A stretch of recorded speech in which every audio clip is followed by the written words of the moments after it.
We're here to protect you and the ones that you love. It's a good feeling to know that our efforts aren't going unnoticed. It actually brought tears to my eyes to know that we have this support. You're welcome. I must just say, you're welcome. It's stressful, but we're not going anywhere. Welcome to another edition of Bucknell Volleyball Through the Decades. Today we have the decade of the 1980s, my favorite at Bucknell since I fall in that decade. This is Todd Newcomb, and I want to thank Geisinger for sponsoring this session. Geisinger's been on the front lines throughout the pandemic, and they really have done a great job for our community, and they always do a great job serving our student athletes here at Bucknell, so we want to thank Geisinger. I've got a great group today to join Coach Tyler Hagstrom and Anna Carroll, one of our current players. Anna is a senior from Huntington Beach, California, and we thank her for being on the call. And, of course, Tyler is in his first season, really, I guess his first season, because he didn't have much of a season before the pandemic started, and he really didn't get to meet his team for that long before they all had to go home. So Tyler is taking this opportunity to meet some of those that have really helped build the Bucknell program. So I'm going to introduce our guests, and then I'll turn it over to Coach. The first guest is from the class of 1983, and that's Denise Cohen. Denise was a 3-year letter winner in the volleyball program and the team captain in 1982. She was an East Coast Conference Scholar Athlete of the Year for the sport of volleyball in that year. And she was also a 4-year letter winner in softball and a 3-year letter winner and 2-year captain in basketball, where she led the team in scoring her junior season at 16.9 points per game. Our next guest from the class of 1985 is Beth Hopper. She is also a Bucknell parent. She had a daughter that graduated in 2017. She's a 4-year letter winner and the team captain in 1983 and 1984. She was a 3-year letter winner in softball as well, and she won the Bison Club Award at the Senior Awards Dinner. Our next guest from the class of 1986 is Cheryl Conrad, a 2-year letter winner after transferring to Bucknell from Clemson. She was the team captain in 1985. She still holds the record for aces in a single match with 9, which she did against St. Francis in 1985. She was a COSIDA Academic All-District Team Selection in 1985, and she won the Edward W. Pangburn Award at the Senior Awards Dinner. Our next guest is from my class, the class of 1988, and that's Traci Bittler. She was a 4-year letter winner in the volleyball program, and she led the team and ranked 7th in East Coast Conference in digs as a junior with 219. Our final alum from the class of 1989 is Sue Riley. Sue was a 4-year letter winner as well. She was the team captain in 1987 and 1988. She was named the team's most inspirational player in 1987, and she was an all East Coast Conference second team selection in 1988. So, Coach, we've got a great group. I'm going to turn it over to you. All right, awesome. So to get us started, Traci, I'll start with you. Can you update us a little bit on your personal life and what you're up to these days? Yeah, I'm happy to, and it's nice to meet you, Coach. Hello. Yeah, nice to meet you as well. Hey, so when I graduated from Bucknell, I took an engineering job down in the sunny South, so I now live in Augusta, Georgia, and I was an engineer for about 8 years, and then I took a little career turn and went into television reporting, and I worked for a local CBS TV station and became their investigative reporter and had lots of fun doing that. And for the last 30 years, in between all my main jobs, I was a certified aerobics instructor, so that's kept me in shape. Met my husband down here. He's a Georgia boy, and I actually met him appropriately playing a pickup game of volleyball down here in Georgia. Married him, and we will be celebrating our 28th anniversary next week. And we have 2 children. We have a son who would be 26 this year and a daughter who's 17. And they've both had double lung transplants. So it's been kind of a complicated medical life for us for the last 26 years. But that's my fun update. All right, awesome. Thank you for all that. Mm-hmm. Beth, to you. Thanks, Coach. Nice to meet you. Nice to meet you. After graduation, went into sort of a pharmaceutical career, and it's sort of taken steps, follow each thing to the next. And now I'm working for the Consumer Healthcare Products Association in DC. Married a Bucknellian. We have two beautiful daughters, one of whom, as Todd mentioned, went to Bucknell, class of 17. So we've kept very busy. I was also on the board of the Alumni Association Board of Directors. So served there for about 8 years and really enjoyed that. And it kept me coming back to campus quite a bit. And this year during the virtual reunion that I didn't have for my 35th reunion, my kids created one in the house. And it was every bit of Bucknell paraphernalia and banner and t-shirts and yearbooks spread all over my house and yard. There were games. There was a 7th Street Cafe, which was actually my kitchen. It was phenomenal. So that was one of the highlights of the pandemic for me, but sort of keeping it fun and keeping it real. But Bucknell's always been part of my life for the last 35 years since I graduated, really. Okay, great. Thank you for that. Sue? Oh, so you're on mute. Thanks, Coach. Nice to meet you. Nice to meet you. I was born and raised on Long Island in New York. And so my junior year, yay, Todd. My junior year, I went abroad a semester, which Coach May was not very happy about. But I went the spring semester to Vienna, Austria. It was 160 students from all over the United States. And it was the only non-speaking country where you didn't have to know the language at the time. And in 1988, if you think about it, it was Eastern Bloc. We were surrounded by Eastern Bloc countries. The wall hadn't come down. But anyway, I had gone abroad, and my mom's last words were, whatever you do, don't come back married to a foreigner. They'll use you to get into the country.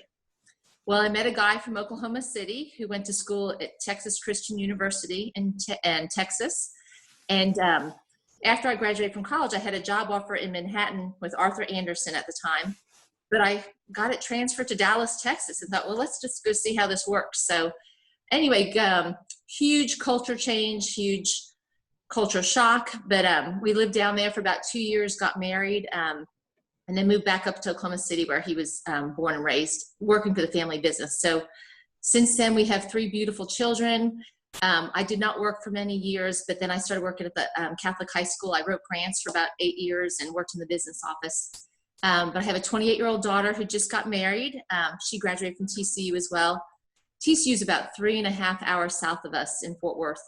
I have a son who's 26 years old, a finance major. He also went to TCU. And then my youngest, Michael, 24, he is also an accountant and went to Oklahoma City University. So anyway, it's kind of far from home, and it's been really hard to keep up some of my Bucknell relationships. I think I've made 2 of the reunions. But so grateful for my time there. I loved playing volleyball, and my daughter actually played competitive volleyball for a little while, and I actually coached her little grade school team for a few years. That was fun. But is that all I was supposed to say? and we're celebrating 30th anniversary in October. We're supposed to go on this big trip, which is not going to happen now. So, thank you, Sue. Denise?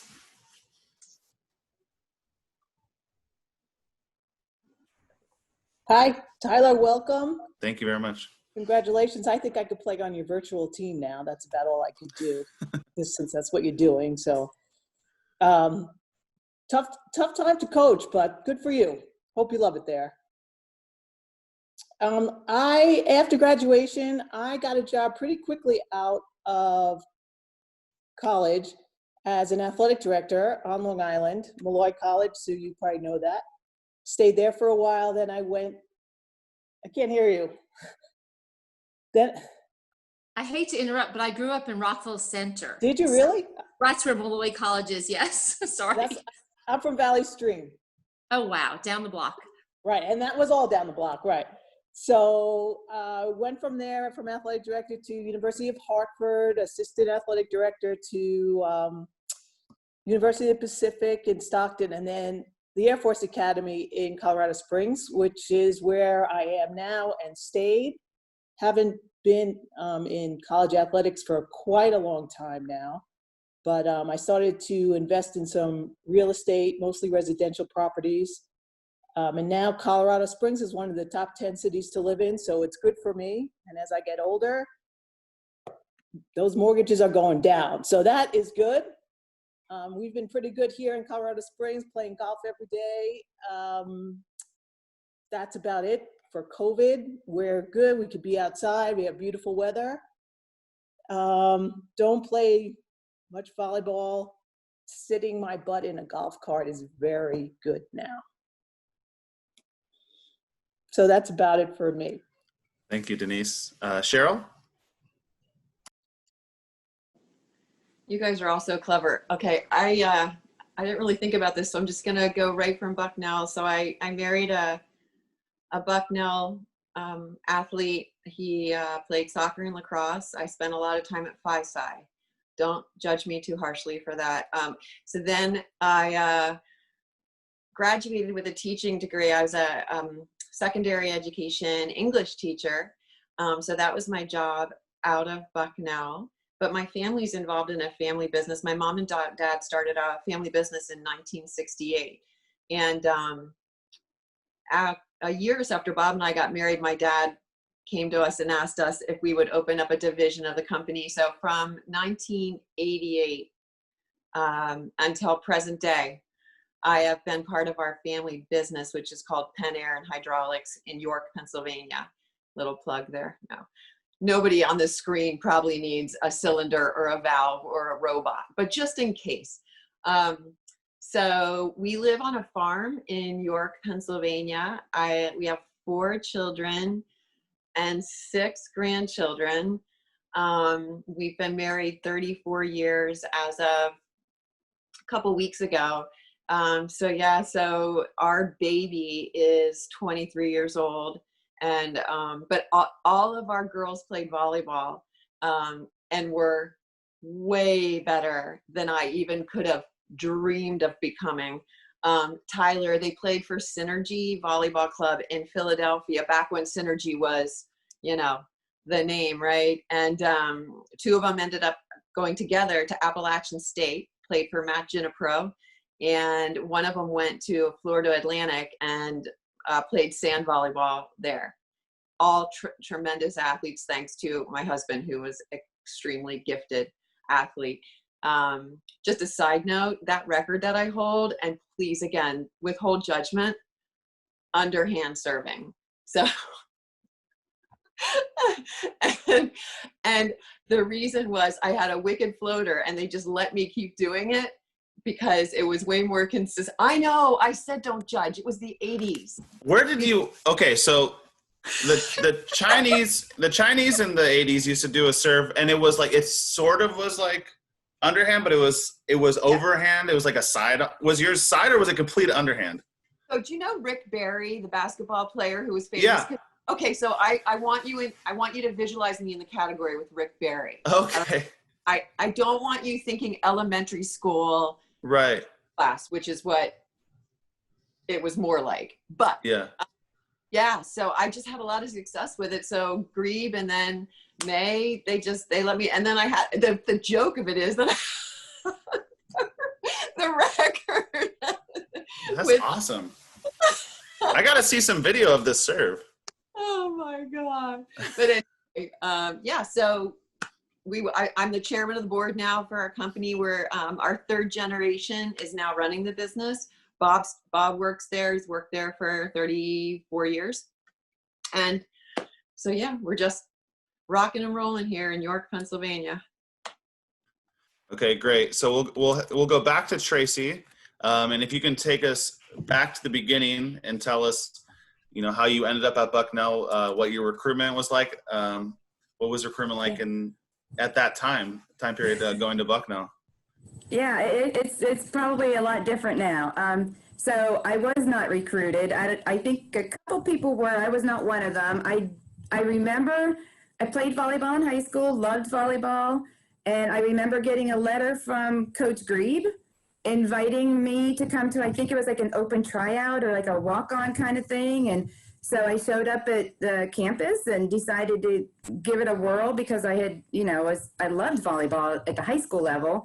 And then I made the team. So I was thrilled. I was pleasantly surprised.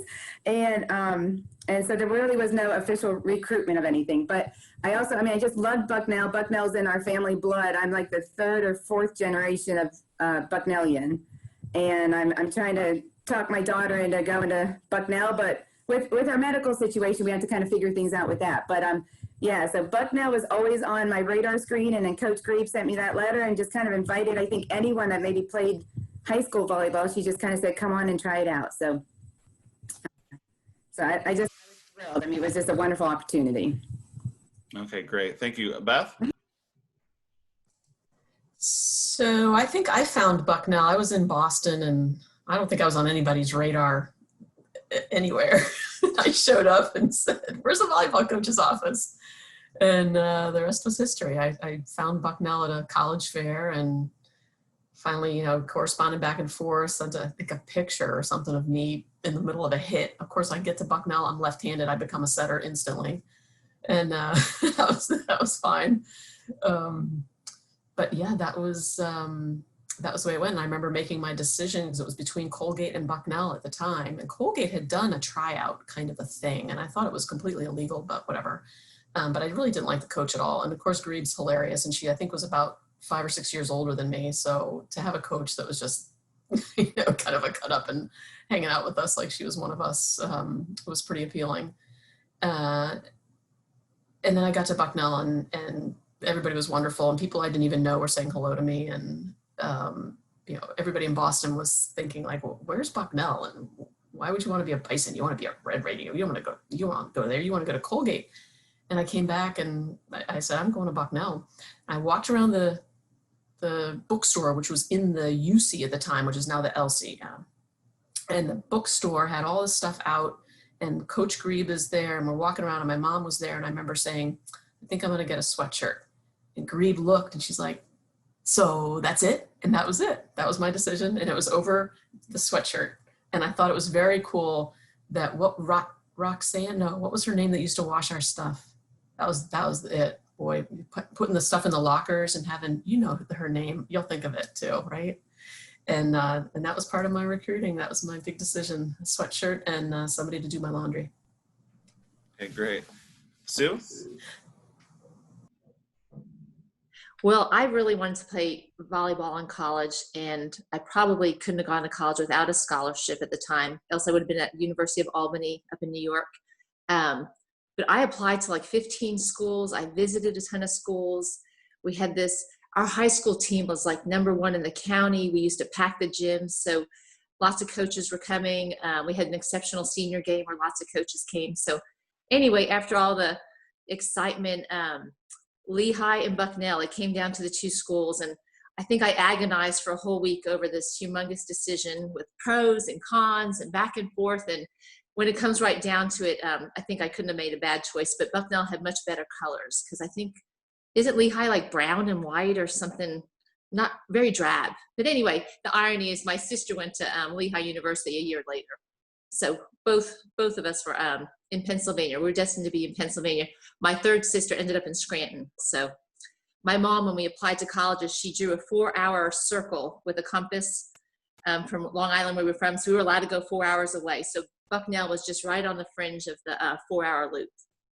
But the funny part is being in Oklahoma City, not a lot of people are familiar with Bucknell. And so I think it was 2007 or 2008, Bucknell basketball made the NCAA tournament.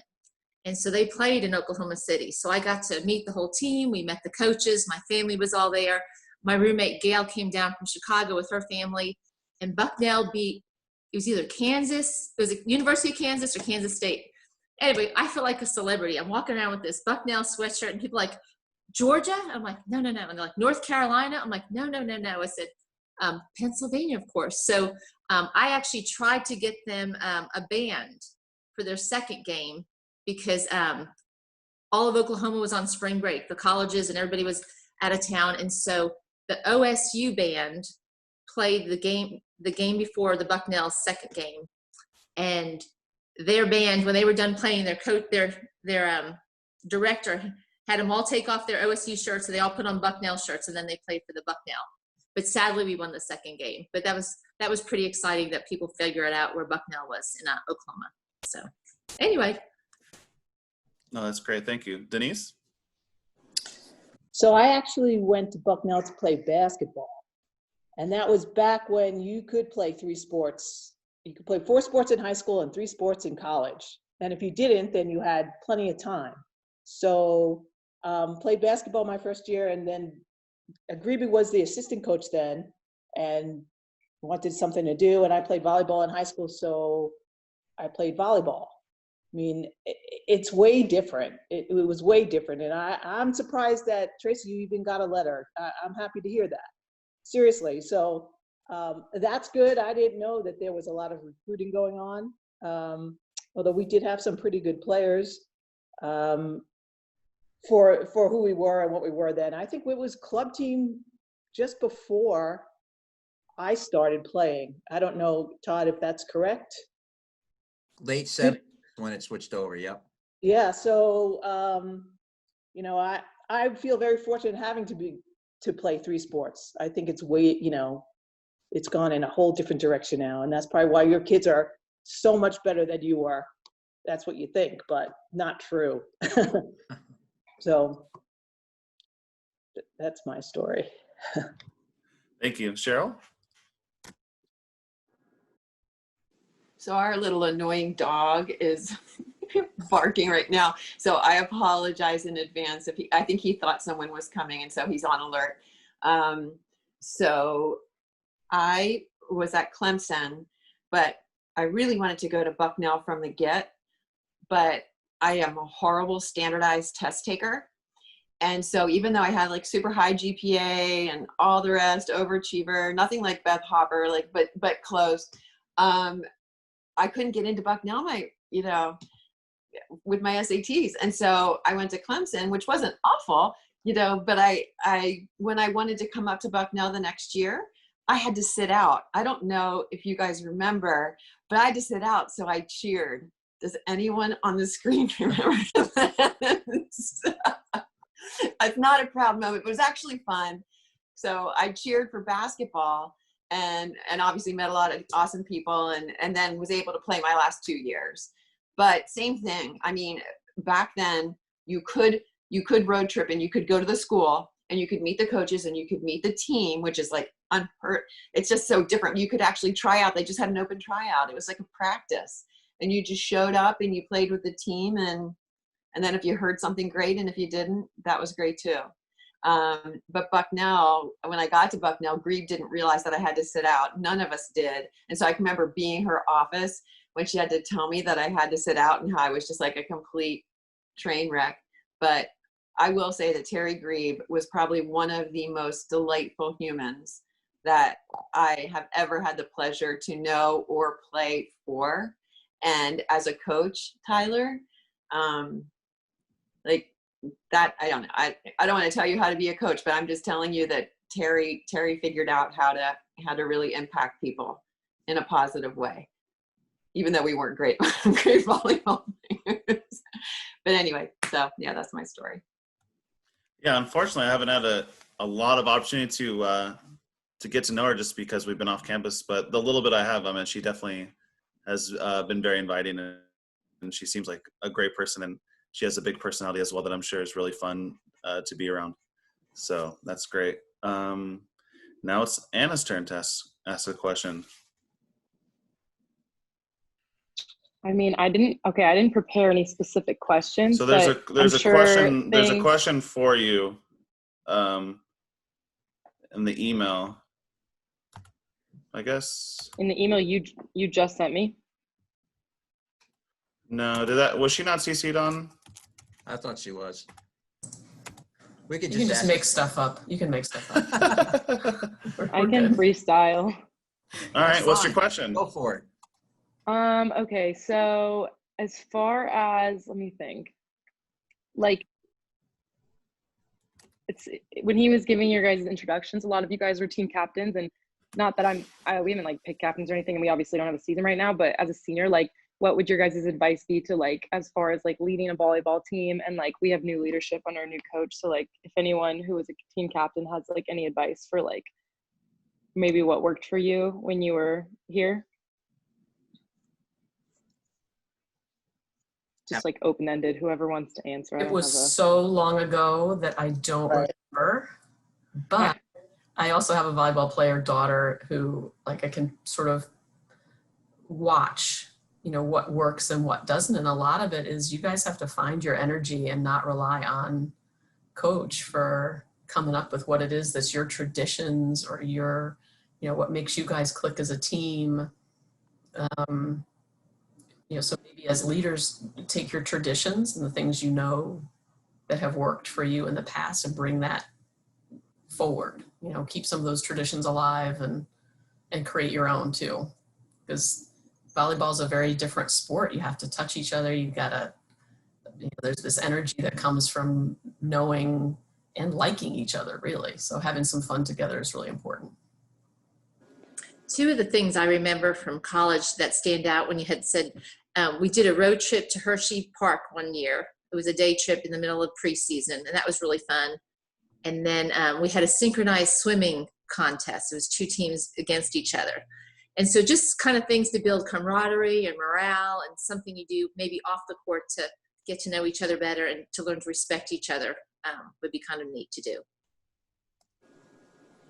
Yeah, I feel like especially right now, since we didn't get the bonding of like our typical preseason, like me and a couple, like there's 3 seniors we've been talking about like things we could get the girls together to do, just because like we have really minimal relationships with the freshmen who just came in, and like we haven't seen each other since March or longer. So I feel like, yeah, that would be good to reestablish since it's unprecedented times.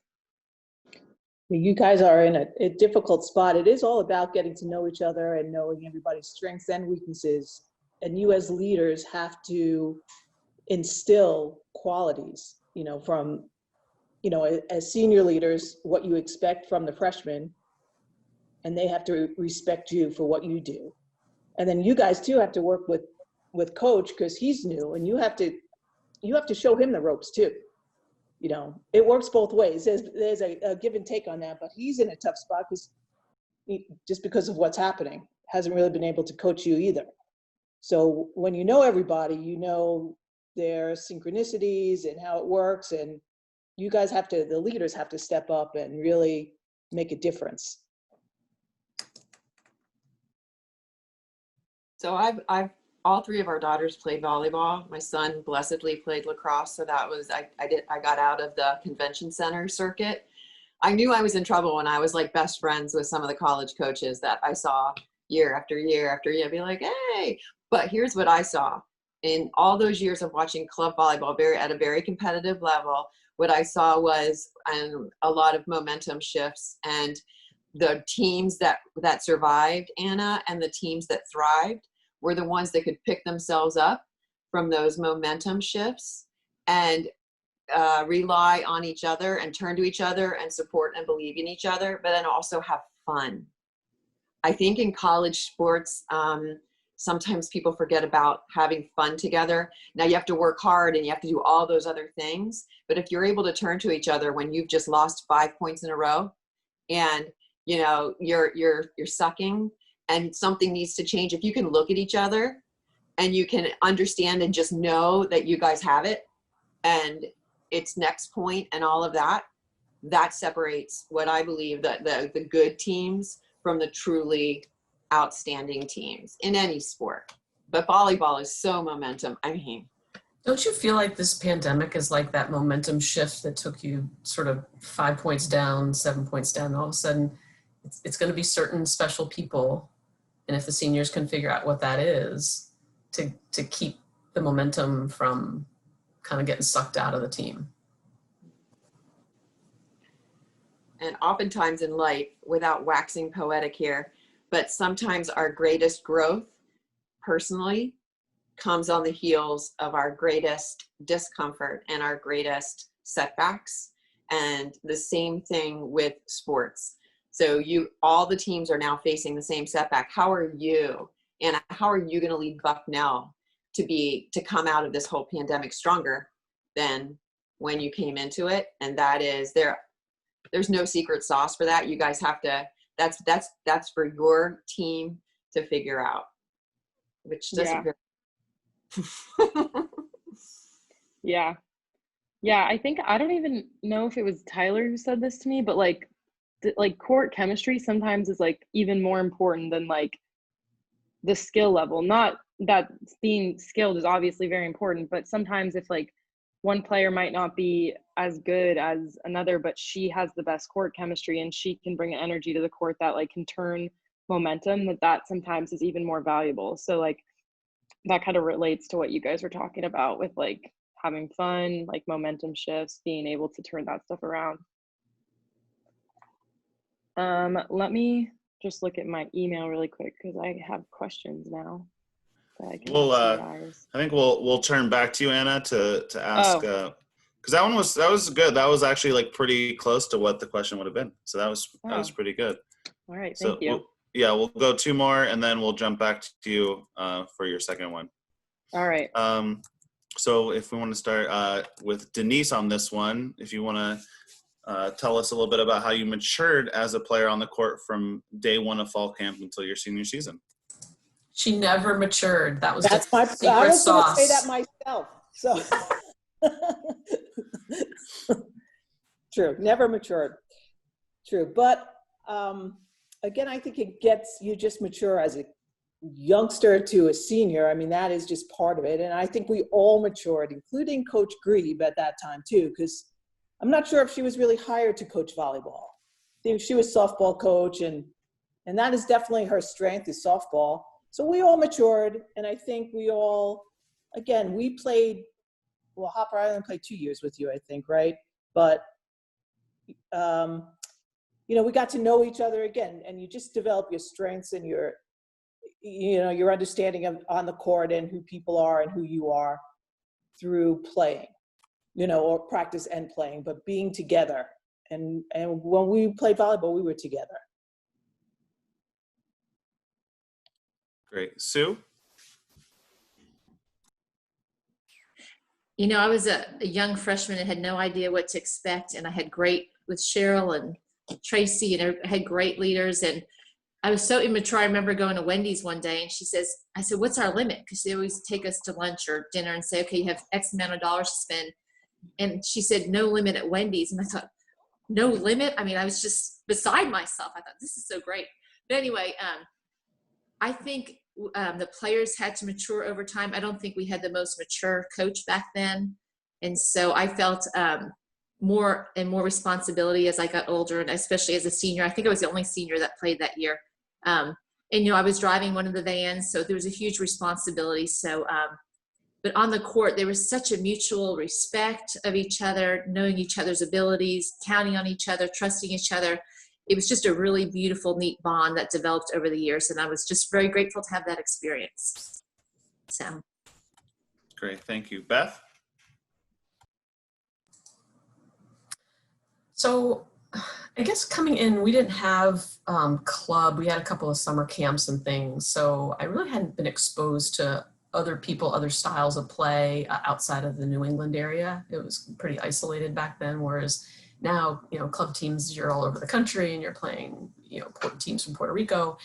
And so I think the maturity came from just learning from everybody that you're playing with and the styles that they learned. Grebe was a great coach, and we were really a good team in terms of chemistry.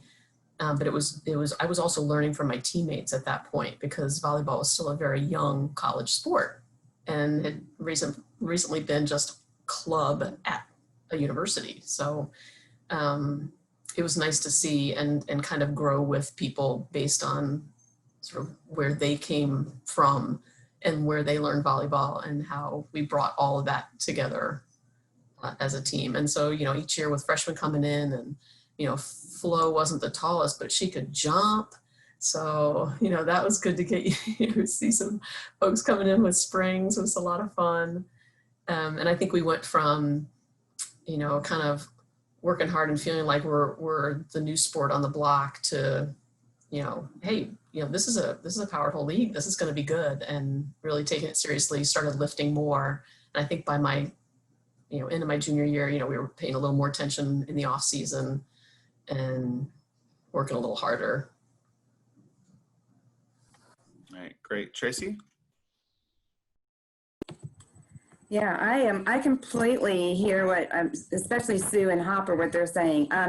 Hopper is right in the fact that at the very end, she was talking about how you started to mature just even physically when I first started, it was really, you just played for a couple months and then you didn't play for a couple months. And so you learn as you go through year after year after year, hit the weights. That's where I started doing aerobics. I'd never taken aerobics before. And I think it was Coach May, who had the whole team go and do an aerobics class. And I hated it.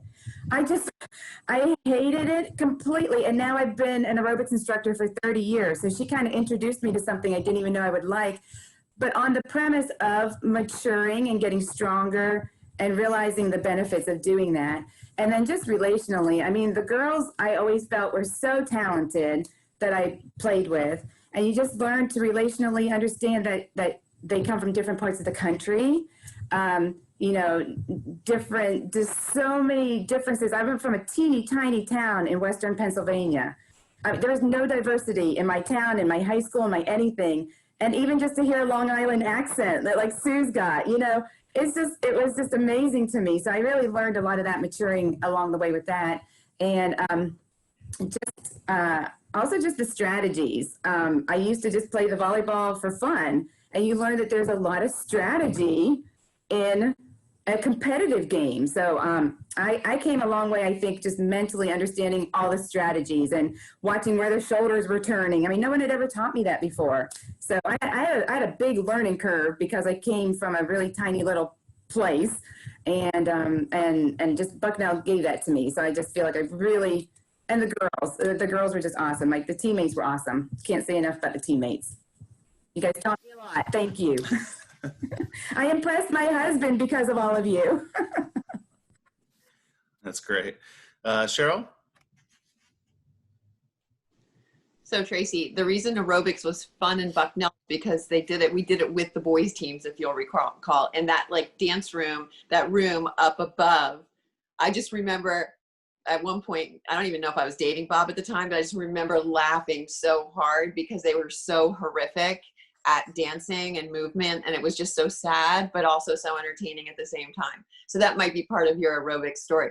But I would say the way that I matured, Anna, like the journey for me was more just maturity as far as my emotions. So I came from high school where I was like, the poo, like everyone was, right? So you're used to getting all the attention and being great, and then you get to college and you're like, everyone's good. And, most of them are better than you. And it's a very humbling sort of reevaluation time. And sometimes the underclassmen are better than you because every year, the goal is to out recruit from the year before. And so what I learned was that, I'm not going to get upset. I'm not going to let my emotions and my personal little hangups affect what happens in those lines. And also affect what happens with the girls on the team. I can specifically remember Riley coming in as a freshman and she was like bouncing off the walls and so excited. And so like just slowly growing up with your team, but also not allowing what Tyler might say to you from your role as a volleyball player to affect the way that you think of yourself as you, as a person, right? They're two separate entities. And that's a journey to be able to take that criticism and that coaching and that instruction and take it for the way it's intended and not, suck your thumb and go sit in the corner because someone told you have bad footwork or whatever it is. So I'd say that was the biggest thing, just separating my role from my identity. Okay, awesome. Cheryl, we'll stay with you on this question. What was your most memorable experience as a part of the Bucknell volleyball program? So some of the stuff that's memorable it's not something that I can talk about. Some of it involves Hopper, and it's just I want her to not be like, Cheryl, are you kidding me? I have some really good Beth Hopper stuff, and I won't because I'm a classy chick because I went to Bucknell. But I think that Tyler. So in all seriousness, what I remember the most is just the relationships. My best memories are just hanging out with those girls. And what I would say to Anna is remember that when again, it's a little different this year and I get it. But remember that when Tyler says, hey, team run, or hey, we're going to go do this, or hey, just remember and keep saying to yourself, this isn't something I have to do. This is something I get to do. Like, this is a gift. And now I bet you guys are really sensing that. It probably hasn't hit home more than right now that volleyball is a gift. And being able to play on a volleyball team in college is a blessing.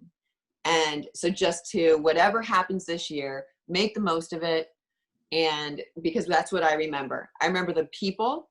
I don't remember how many points I scored or how many errors I made or what my hitting percentage was.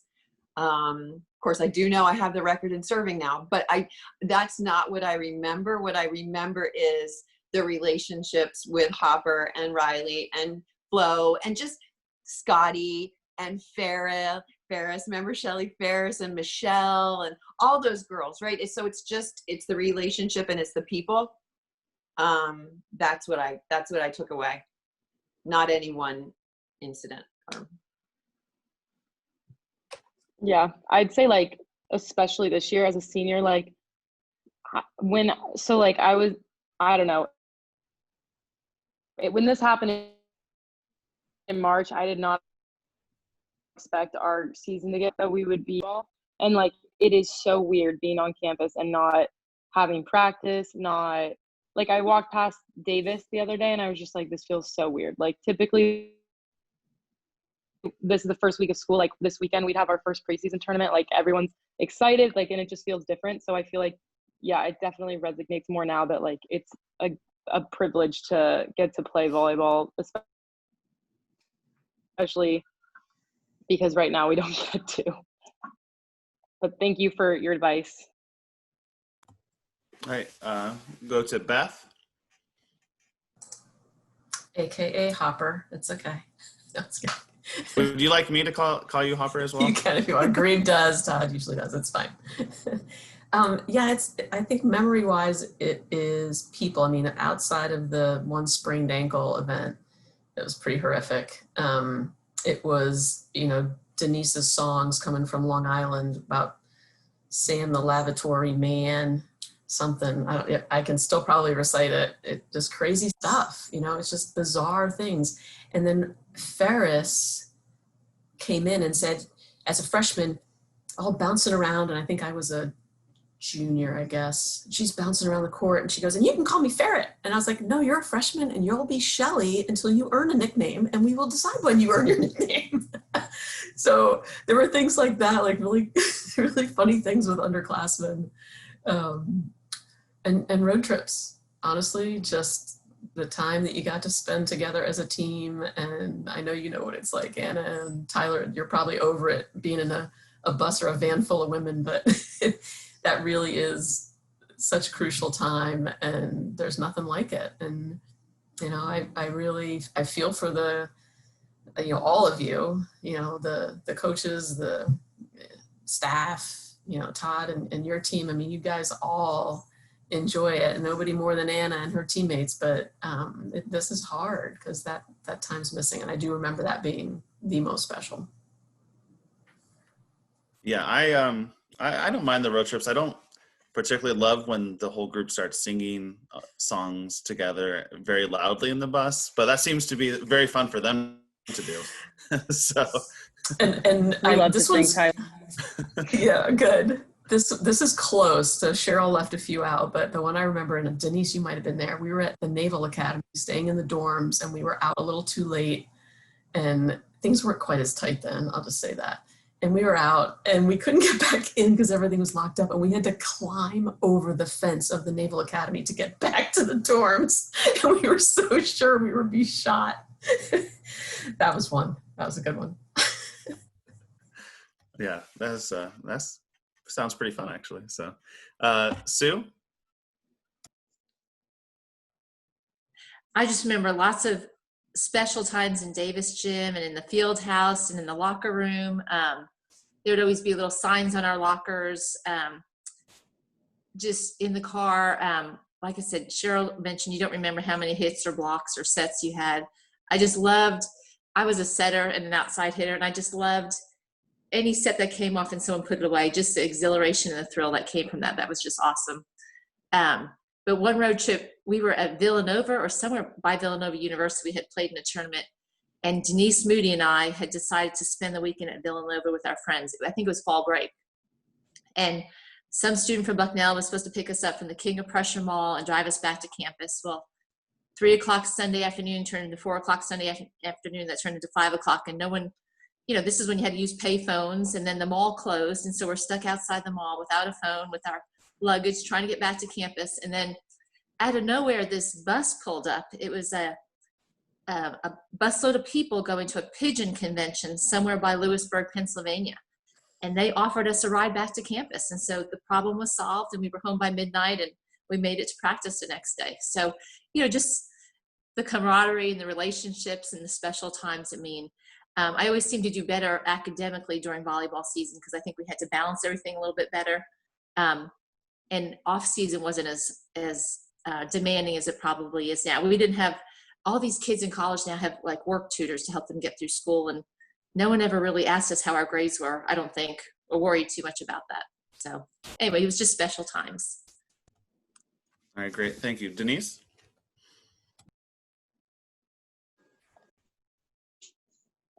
Can you see me? Uh-oh.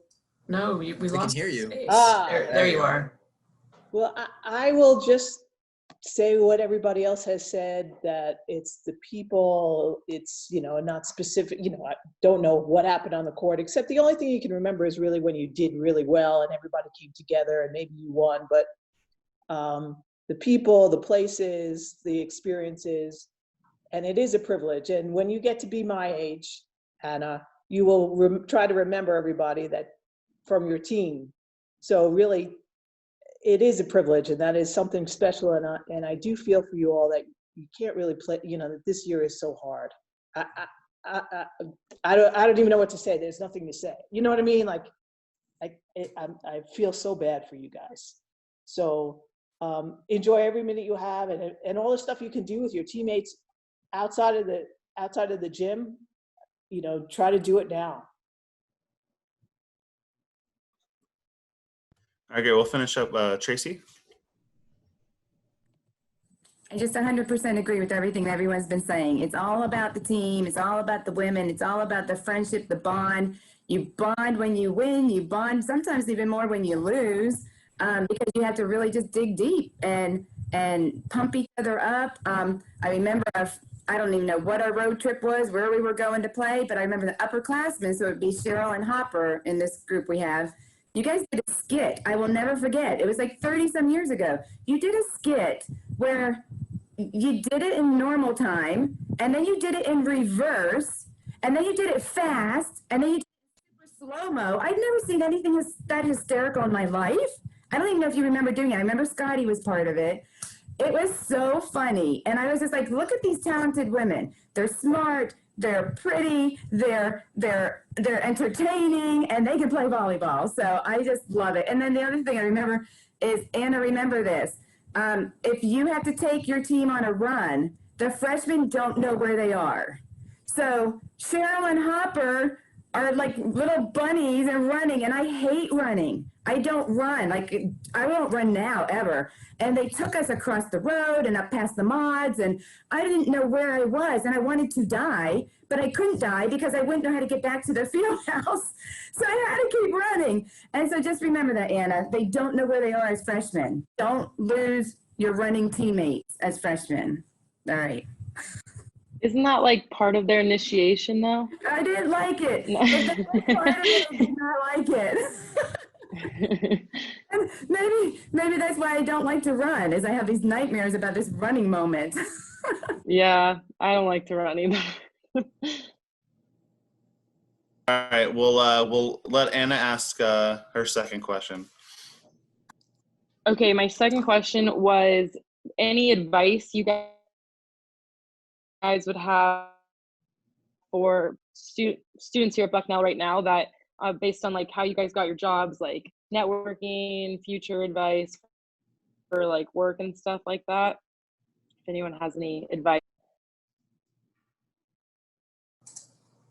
You should be all set, because if you made it through the recruiting process for Division I sport right now, it's sort of similar. You know, you're gonna have to make those calls, be brave, set up coffee with people just to find out kind of what the jobs are in their industry that'll lead you to something else, and just, insane courage. You can always reach out to us, ask Todd to connect you with a few alums. You can look at your resume, just ask, we all are in different fields. We've all done very different things. And if something looks interesting, find somebody on LinkedIn, connect with them, send out messages. It's just like what you had to do to play volleyball in a Division I school. I remember when I was interviewed by Arthur Anderson, they just loved the fact that you played on a college sport because you had learned, how to manage your time, you knew how to build relationships, you knew how to communicate, you knew how to team build, problem solve. So being on any kind of athletic sport in college is just a huge asset for any job interview. So you really need to push those qualities and skills that, you have as a volleyball player or whatever sport you are.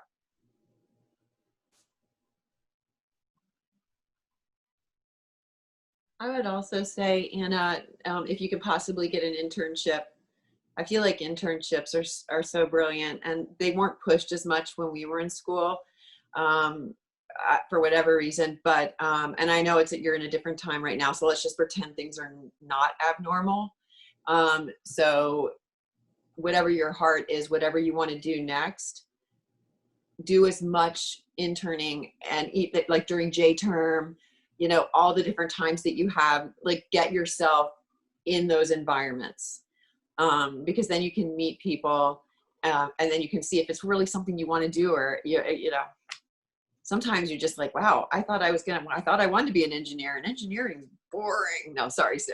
But, it's like, we have a bunch of engineers in our company. I love engineers, don't get me wrong. But it's yeah. And then what Beth is saying is that use your LinkedIn. You guys are like such geniuses with, get on there and just be like, hi, I went to Bucknell. I see you went to Bucknell. Do you like your job? And just start a conversation, because we're all going to talk to you. It's not like we're going to be like, go away, little girl. I mean, we will communicate with any Bucknell alum that wants to learn.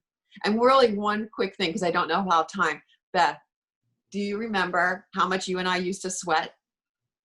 And do you recall that we would literally, like, our t-shirts would be a different color than everyone else's? Okay, I just wanted to say, like, and it's not embarrassing. Like, we just were healthy girls and we just sweat a lot. But I don't know if, Anna, if you have anyone on your team that is just breaks out in an immediate, like, I would have it would be dripping down my nose. It'd be going down my arms, down my legs. It was very un-cheerleader of you.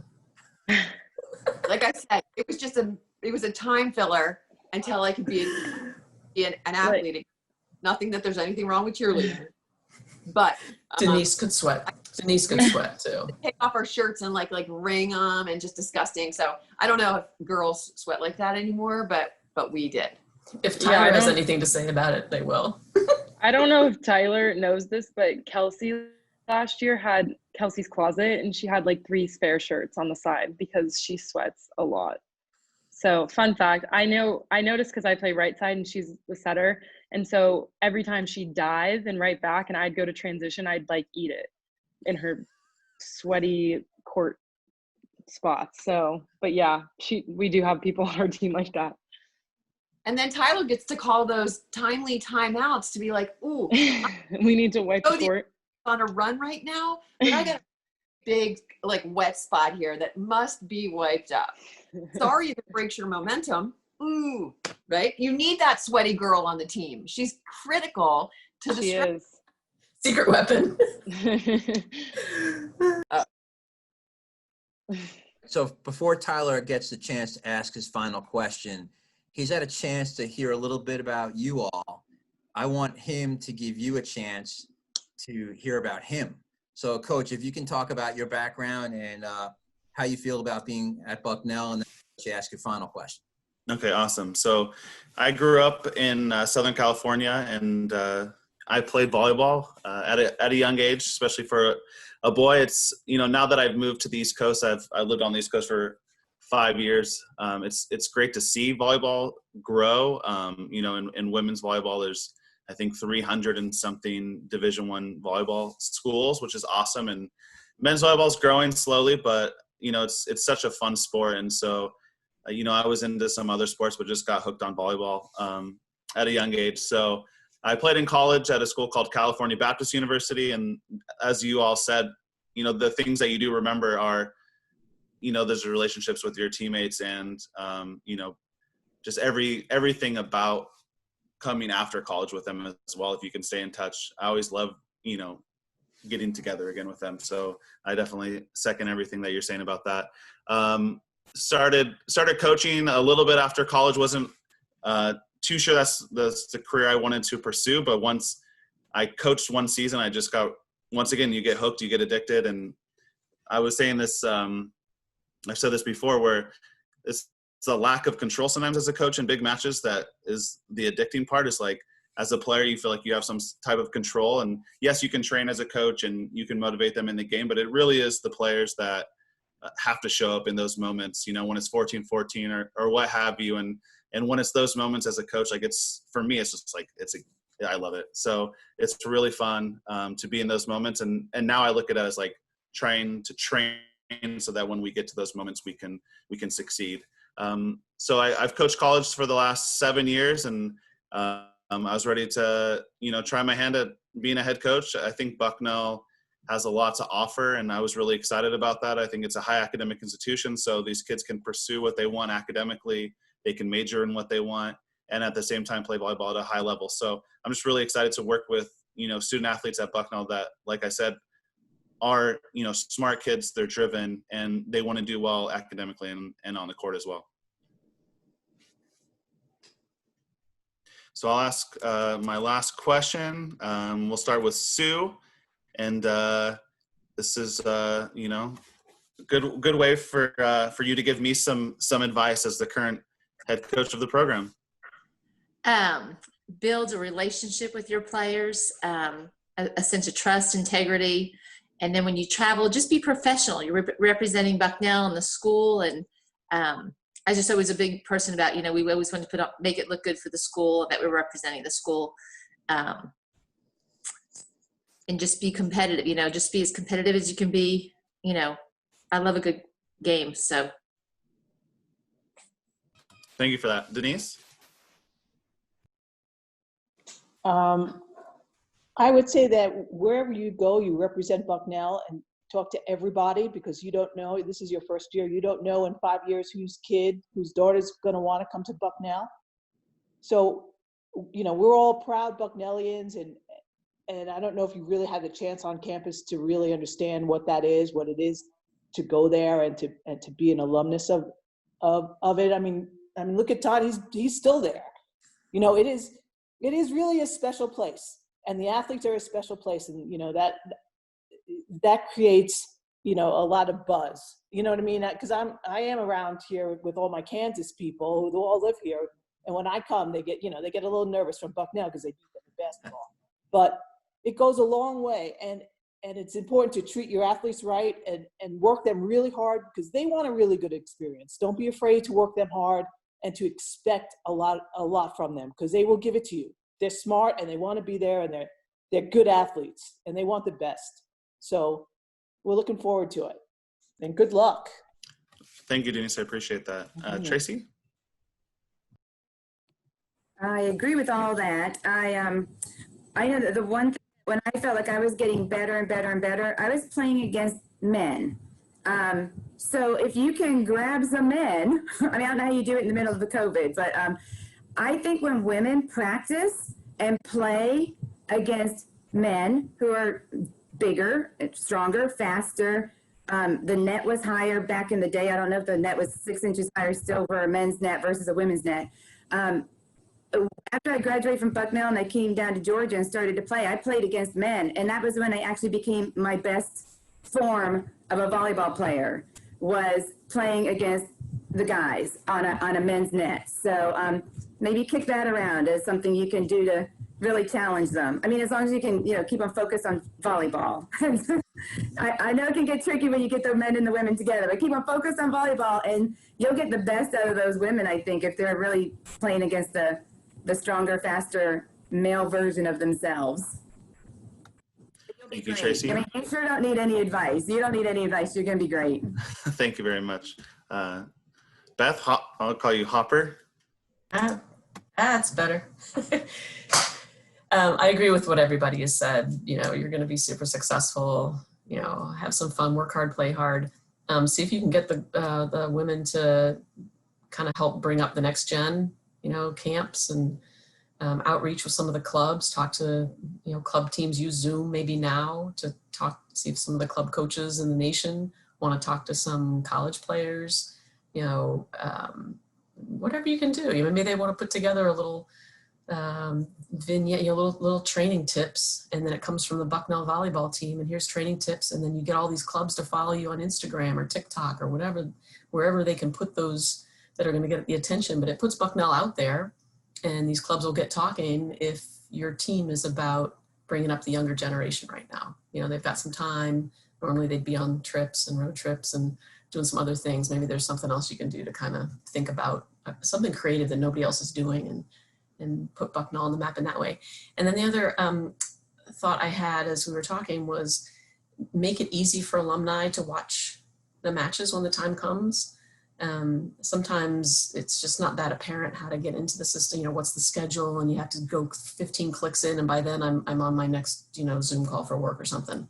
But, you know, have the women help you put together outreach, or somebody, you know, take one a week and say, hey, here's our schedule for the coming week, you know, put these in your calendar. I would love to watch, you know, the games online. That's how I had to watch my daughter play at Dickinson, was, you know, a lot of cases, if I couldn't get to the game, I would just pull it up online. So have some fun with it. You know, use this time, use technology differently going forward, and see how it can really help make Bucknell kind of unique and shine and get the word out. Thank you very much. That's great. And then Cheryl? So man, that's such a good question. So again, with my experience playing and then having 3 daughters all play high school club and then collegiate volleyball at fairly high level, I have seen some incredible coaches, and I've seen some coaches that almost single-handedly have destroyed girls. And I say that with all honesty. It is incredible the power that you have. I sound like with a superhero, use your power for good. But there are coaches who just literally strip down these girls to their core. And you don't get the best that way, right? They don't want to play for you. They don't have confidence. They've lost all confidence in themselves. And I've seen it with my kids. I've seen it with their teammates. And it's actually, it takes the fun out of the sport for the girls. So what I would say to you is, sure, you be tough.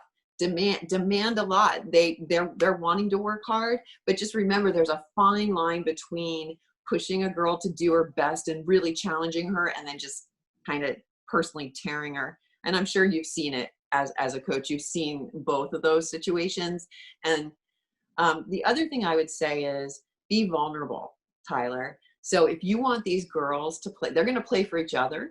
But if you want them to play for you when it's 14 all, or 18 or 20 all, then be vulnerable with them and let them, you know, just be real. You don't have to be Superman. You don't have to look, girls, I'm just as scared as you are right now. This is a gritty situation, and this is what I need from you. And if you talk to them that way, I think the bond that you'll create with them, they're going to be like, he's really in it for us, and he's not trying to be Mr. Big Shot. He's just a real guy who wants the best for us. I feel like that's kind of a bonding thing.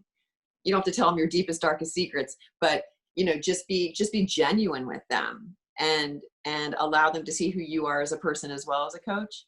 And I think that's a win. That's a win right there. Awesome. Thank you so much for that. I think that's for everybody. So just to wrap us all up here, first of all, Anna, I want to thank you so much for joining us and taking the time out to be on the call today. Best of luck to you. We're keeping our fingers crossed that come spring, you have some form of a competitive season. No one knows what's going to happen, but we're all hoping that's the case, and good luck with this semester. And then ladies, thanks again so much first of all, for all that you did while you were here as a student athlete and everything you've done since then to represent Bucknell and the volleyball program. It's what makes Bucknell special. We've all talked about it. It's the people that really make this place. And one of the things that Coach and I have already talked about is, and I know you're scattered all over the country and you have family and everything else, but we're already talking about 2021 and alumni weekend. So we're going to get the date out there really early so we can get everybody back with their families and really make it a fun volleyball weekend and a great way to bring everybody together. So again, thanks again for being on the call. And for those of you that watched at home tonight, thank you for tuning in, and go Bison.